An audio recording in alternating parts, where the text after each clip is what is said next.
In many utilities, the perceived level and actual level of safety performance do not match. No! Does this misconception matter? How does it occur?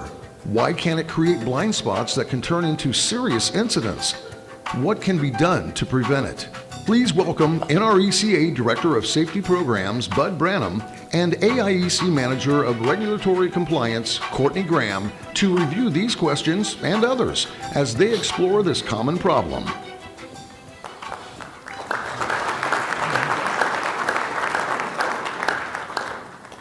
Thank you all so much for the opportunity. Cortney and I would like to share some concepts with you that we've learned through our experiences, and you'll learn a lot about from Cortney's experience, which she's taught me a lot already. So, organizational alignment, does it really matter? So let me hit you with a question right off the bat. What is safety? If I ask you, what is safety? In four words or less, what would you say? Now think about that for a minute.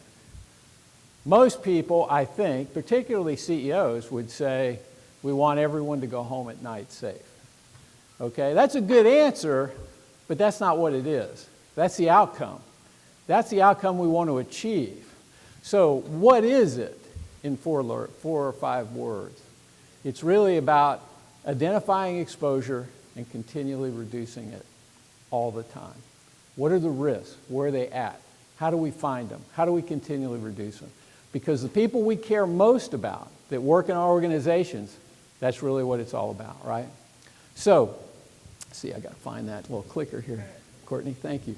So this is what we see. We go into a lot of co-ops around the country, and a lot of utilities in my past experience are the same way. Federated does a strategy lab in many states around the country, and these results are consistently found in their studies as well. So when you ask the CEO, scale of 1 to 10, 1 being stinks, 10 being awesome, where does the CEO typically see their safety performance? Typically right there, right? Hey man, we're pretty dang good. We're pretty dang good. We're not great, we're not perfect, but we're pretty darn good. You go to the operations manager, director, VP, depending on the size of the co-op, and you ask them the same question, what do they say? Well, not quite as good. We're a little closer to the action, but we're pretty darn good. We're pretty darn good. Then you go to the safety person, whether it's a combined role or standalone safety person. And your safety people in your state are terrific. The folks that work with Jim Miles, when you get them in a closed door session, they can answer this question very, very honestly for you because they're an outsider, right? But the inside safety person will say, well, it's not quite that good. I see some gaps. I hear some things. I see some things. It's hard sometimes for me to get them fixed. And then you go to the troops. In the trenches, right? What do the troops say? Well, you know what? Nobody listens to us. Are we going to bring something up? Well, maybe not, maybe so, right? So you have a misalignment like that, a misalignment. Now, is that a problem? That introductory video was so good. Blind spots. Blind spots. And see, that's what all the research shows. You've heard about the commitment to zero process, the findings of that. And it's because there are blind spots. Every organization across all industries, when it comes to serious events, have blind spots. Why? Why? Because the causes of serious stuff is different than the routine things that occur all the time, those little things. I just had a co-op notify me through another person, we didn't make the commitment. Really, why didn't you make the commitment? Because we don't want to just focus on one thing. We want to focus on all injuries. It's like, oh my goodness. We've never said we only want you to focus on all things. I mean on one thing and ignore the rest. We want you to focus on all things. But the research is consistent. If you don't look at the serious stuff that causes that, you're more than likely have a huge blind spot. So, what is this difference in understanding? Why does this difference in understanding exist? Let me give you an example. I was in a state where the apprentice instructor was talking about his apprentice training to the safety people. And he says, look, I started training our apprentice in one of the most basic procedures, testing rubber gloves before we use them every single time. Fundamental policy, fundamental practice, it's the last thing that can save our lives, right? the apprentices say, hey, I hear the rationale. I understand the importance of the procedure, but why in our co-op don't we test our rubber gloves before use every single time? Then the apprentice instructor says, how about basic principle of inspecting personal grounds and max? Fundamental practice, like blocking and tackling, every single time. Part of our job briefing, right? Yeah, we hear it, but why don't we do it in our co-op every single time? Why is there consistency between crews? Why is that? Why is that? And then he went down a list, pre and post inspection of vehicles before and after use, grounding vehicles and or barricading vehicles. He had 5 or 6 others. And every single case it was, yeah, but why not in my co-op? See, the risk of all these items are only that big. It's only that big, right? So it's like, no big deal, testing rubber glove. Really, I've been in the industry 25 years. Do I need to do that? And yet, do any of us know of a serious injury that occurred with a pinhole in a rubber glove? I do. I know of at least 2, right? So, are those blind spots? Will those increase the risk of a serious injury over time if they're repeated and repeated? Is there alignment in those co-ops of clear expectations all the way down in what's happening in the trenches in terms of, are we good or are we not good? See, most co-ops are organized like this. Most organizations are aligned like this. Whether you're small or whether you're large, you have a structure like this. And how does it occur? So we have levels, right? We have those levels that tend to be curtains. And many times the leaders in our organizations tend to get busy and not cross that curtain, right? Now, to be honest with you, I've been in some co-ops where it's not a curtain, it's a wall. Man, I ain't going over that bad boy, right? Those boys are dangerous over there in that other department or that other level. You also have gaps and silos between groups, right? And so what happens is the ivory tower that we all like to talk about, it gets separated from what's going on in the organization, and the real perception, the real understanding of reality begins to take on a shade of gray, and we think we know, but we don't. And then those blind spots occur time and time again, and what tends to happen? What the reality of it is, we tend to sit and wait for the next serious accident, looking at injury rates, thinking, we're doing pretty good, and bam, it hits, right? So organizational alignment should be more in line like this slide. It's never going to be perfect, right? It's always going to be off some. You're always going to have some of those gaps. But the more you align your expectations, whether it's bad or whether it's good, you're always going to have better performance. Why? Because you know the truth. You know the reality and the risk factors, and you understand the gaps from your engagement, and you can begin to formulate a plan to improve. And so this is where really, what does it require? And I would love for Cortney to share her experience. She comes out of the aviation service industry, has a ton of experience, and so she's going to share with us some of her insights regarding some of these concepts. Cortney? Okay, so when we talk about alignment, what does that mean? How do we do that? Let's take a look at our RESAP framework. So everybody's familiar with the RESAP program, that NRECA puts on. In this RESAP framework, you can see that it includes the safety improvement cycle. This safety improvement cycle is 5 steps: assessment, involvement, planning, measurement, and implementing and measuring, sorry. Those 5 steps, if those are followed every year, if we take a look at our program every year, follow those 5 steps, that's going to allow for that continuous improvement. It's going to be allow us to identify those gaps that Bud was talking about. Where are things going wrong? Where are things misaligned? So how do we do this, right? So like I said, the first step is assessment. Assessment, we need an honest assessment of where our co-op is at. What are the issues we're facing? What are the things we're doing good? What can we continue to improve on? What do we need to fix, right? Then we take a look at where do we want to be? What is our goal? What's the vision for this safety program that we have out there? Then we can start to build our plan, right? So we have this goal. We've decided what our big picture is, where our gaps are. Do our people know? Do our people know what we're ultimately after? Have we shared that with them? So we have this company goal of, hey, we want to improve our safety culture. Do they know what that company goal is? We need to share that with them. Get them in alignment with what the overall vision is, right? Next, we have actions. What are we going to do to get there? That's the hardest thing in safety, right? We know where we want to be. How do we get there?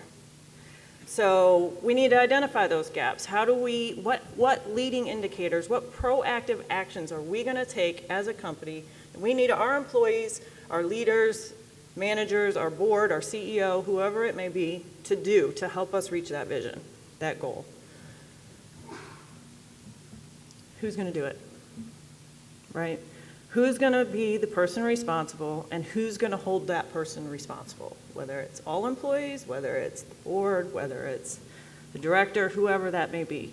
Who's going to take responsibility for those actions? Okay, so let's take a look at a couple examples. So this is a co-op in Illinois. I picked this one. I thought it was a great example of how they have laid out their plan, right? So they took all their steps. They assessed, they involved all their employees in putting this up. I think the board was even involved in developing this plan. So what they did is they did a 3-year goal, right? They have goals that they have set out for 3 years. So as you can see, one of them is to identify and evaluate hazardous conditions or work practices, ensure that they are properly addressed. They then break that down into a yearly objective. One of those objectives is to continue to ensure proper use and inspection of tools and PPE. So they took all of their stuff, right? Their reset findings, their employee feedback, their performance measures from the past, all of that stuff, and they identified this objective. This is where their gap is. What do they need to do to get there? And then you can see down at the bottom they have defined specific goals or specific actions, proactive actions, that are going to reduce their risk to their employees so that their employees don't get hurt out in the field. Like Bud said, it doesn't have to be everything all at once, right? Small, incremental, continuous improvement will add up to a lot in the end. So here's another good one. So this actually is an outside company, but what they have set, so the previous one was a 3-year goal. Every 3 years they look at their company-wide goals. This one, those goals never change, right? The goals never change. The only thing that they do is set different objectives every year. And then obviously they set how they're going to measure it, who's going to do it, and all of that good stuff. So both of these examples are perfect examples. We've done everything we need to do on the front end. We've assessed, we've involved our employees, we've set our goals. How are we going to measure it? How are we going to implement it?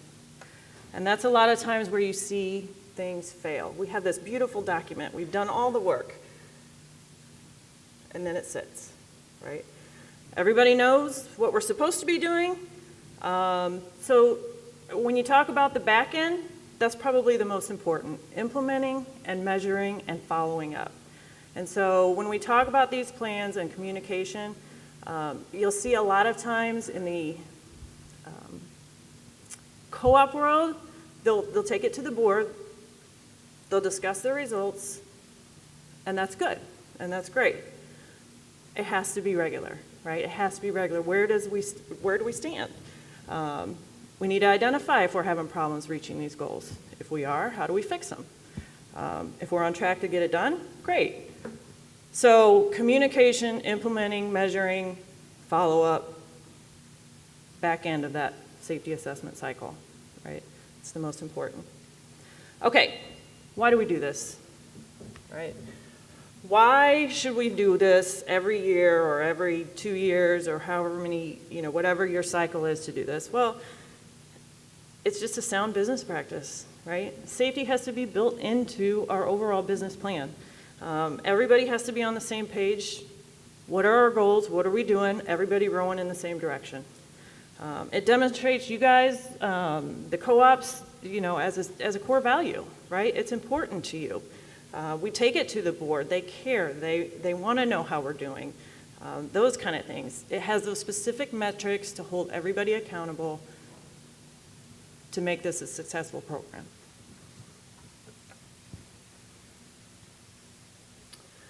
So like Bud said, better alignment, we've got it all lined out, right? We know what we're doing. We know where our gaps are, what direction we're going. It doesn't have to always be good performance. It could be bad performance, but at least we know what we're after. So proper alignment, different people are rallied around this common cause of safety, and not only safety, but the overall business plan. An aligned team is going to be a better team because they're going to know what results they want to produce. Thank you, Courtney. She let me down last night too, by the way. I was talking to her about some of these concepts, and I said, hey, Courtney, based on your experience, you've had aviation industry. Can you think of one? You know what the most dangerous part of an airplane ride is? Y'all probably heard this. It's the ride in the car to the airport.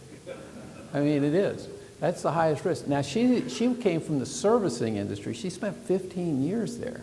And so do you think every little piece of what they did with electronics, electrical, remodeling, painting, she was telling me all about the environmental hazards with the paint and the sealants, and I'm going, Lord have mercy, that sounds like horrible. But I said, how was your organizational alignment? Because I came out of an IOU contracting world into the co-op world, which was like dying and going to heaven, but we had terrible alignment. She goes, Branham, we had great alignment. I'm going, oh, seriously? We were going to talk about, but she talked about how strong her organization was. She said, we had clear goals. We reported right up through senior management. We had clearly defined tasks related to those goals and objectives. And she had really a much more elaborate plan. And I'm going, well, I think that's a little elaborate. We don't have big corporate staffs, right? But man, it was such a great, so when we talk, experience. Measuring and involving everyone, that it goes from down here all the way to the top, and then all the way from the top all the way back down to the bottom, right? So that regular communication, it's just key. Amen, sister. Key. So now how do you make it work, right? I mean, that structure she gave you were some great examples in your state, great examples. How do you make it work? Well, it requires an intentional commitment of time, an intentional commitment of time. We did a project for a co-op, large co-op in Indiana, and they had some really, really high incident rates, and we worked with them on an assessment project, and it was leadership driven. He was very, very engaged, and over a year, they took their over 8 incident rate to almost 0 in a year. I mean, I was so impressed. Had nothing to do with us, everything to do with about his leadership and his leadership team and them beginning to get engaged. And I heard him talking to someone else, and they said, hey, Carl, how did you do that? What was, tell me about what it took, or give me your biggest insight into your effort. And or the output, give me the output of your effort. And I was thinking, man, he's going to talk about better attitudes, stronger culture, more production, better safety. And I was just waiting for the answer, hanging on the thread. And he goes, I don't know what to tell you, but it's a lot of dadgum work. I went, oh no, seriously? But it's the truth. It's time. And we want to talk to you. We want to talk to you about some of the time here. You see, true or false? Whatever you invest your time in is what you care most about. Is it true? Is it your truth? See, we can speak with the sincerity of angels regarding safety performance and how much we care about our employees. But if they don't see our active engagement and focus, it's just words, right? It's all lip service. That's where you hear that. When you get back to where you invested in driving the plan that Cortney just described, huh? How about, do you fill your time or do you invest your time? See, it's harder and harder today. Let us show you some things about what we see. A typical co-op, what are your critical performance factors, right? There they are, right? You got cost, member service, reliability, safety. Those first 3, cost, member service, are non-deferrable. You got to do them. People are hammering you all the time. New service, customer complaints, production, how much does it cost, all those kind of things. And other in our world today is getting bigger and bigger, and that makes up all this other stuff, right? HR, follow-up requests, emails, as-bills, and it's getting larger and larger and larger. What's the one thing you can defer? What's the one thing you can delegate away? It's safety, right? And so what happens in many co-ops, you begin to see this happen. Safety gets squeezed down by the non-deferrable work and other getting bigger and bigger. And when you go into those co-ops and you go, where is your safety plan that Cortney was just talking about? What are your priorities in that? It becomes this, the routine stuff. Well, we do safety meetings. We have a safety committee. Yeah, we do compliance training because we got to. Yeah, we do claims, incident investigations because we have to. Something bad happened, right? But there's no priority focus. There's no continuous improvement. There's no continuous identification of exposure and figuring out how to reduce it in a systematic way, right? And so what happens when you fall into this trap? Safety gets delegated, just hopefully nobody gets hurt. We'll monitor injury rates, and we're average at best. Any thoughts, Cortney? No, I mean, it's just, again, building that plan into the overall business plan, and once we take that to whoever, communication of not only the business, but safety as a component, and investing that time to talk about it and identify those tangible actions, that's key. Exactly. So we'd like for you to watch this video here for a second, and we'd like for you to identify what are the 2 key points of this video, if you would. Do you love your wife? Yes. Prove it. Like, what's the metric? Give me the number that helps me know, right? Because when you met her, you didn't love her. Now you love her, right? Tell me the day the love happened. It's an impossible question. But it's not that it doesn't exist. It's that it's much easier to prove over time, right? Leadership is the same thing. It's about transition. So if you were to go to the gym, it's like exercise, right? If you go to the gym and you work out and you come back and you look in the mirror, you will see nothing. And if you go to the gym the next day and you come back and you look in the mirror, you will see nothing, right? So clearly there's no results, can't be measured, it must not be effective. So we quit, right? Or if you fundamentally believe that this is the right course of action and you stick with it, like in a relationship, I bought her flowers and I wished her happy birthday, and she doesn't love me. Clearly I'll give up. That's not what happens. If you believe there's something there, you commit yourself to an act of service. You commit yourself to the regime, the exercise. You can screw it up. You can eat chocolate cake one day. You can skip a day or two. It allows for that. But if you stick with it consistently, I'm not exactly sure what day, but I know you'll start getting into shape. I know it. And the same with the relationship. It's not about the events. It's not about intensity. It's about consistency, right? You go to the dentist twice a year, your teeth will fall out. You have to brush your teeth every day for 2 minutes. What does brushing your teeth twice a day for 2 minutes do? Nothing. Unless you do it every day, twice a day for 2 minutes. Right? It's the consistency. Going to the gym for 9 hours does not get you into shape. Working out every day for 20 minutes gets you into shape. So the problem is we treat leadership with intensity. We have a 2-day offsite, we invite a bunch of speakers, we give everybody a certificate, you're a leader, right? Those things are like going to the dentist. They're very important, they're good for reminding us or getting us back on track, learning new lessons, but it's the daily practice of all the monotonous, little, boring things like brushing your teeth that matter the most. She didn't fall in love with you because you remembered her birthday and bought her flowers on Valentine's Day. She fell in love with you because when you woke up in the morning, you said good morning to her before you checked your phone. She fell in love with you because when you went to the fridge to get yourself a drink, you got her one without even asking. She fell in love with you because when you had an amazing day at work and she came home and she had a terrible day at work, you didn't say, yeah, but let me tell you about my day. You sat and listened to her awful day and you didn't say a thing about your amazing day. This is why she fell in love with you. I can't tell you exactly what day, and it was no particular thing you did. It was the accumulation of all of those little things that she woke up one day and as if she pressed a button, she goes, I love him, right? Leadership is exactly the same. There's no event. There's no thing I can tell you you have to do that your people will trust you. It just doesn't work that way. It's an accumulation of lots and lots of little things that anyone by themselves is innocuous and useless. Literally, pointless by themselves. People will look at little things that are good leadership practices and say, that won't work. And you're absolutely right. But if you do it consistently, and you do it in combination with lots of other little things, like saying good morning to someone, that looking them in the eye.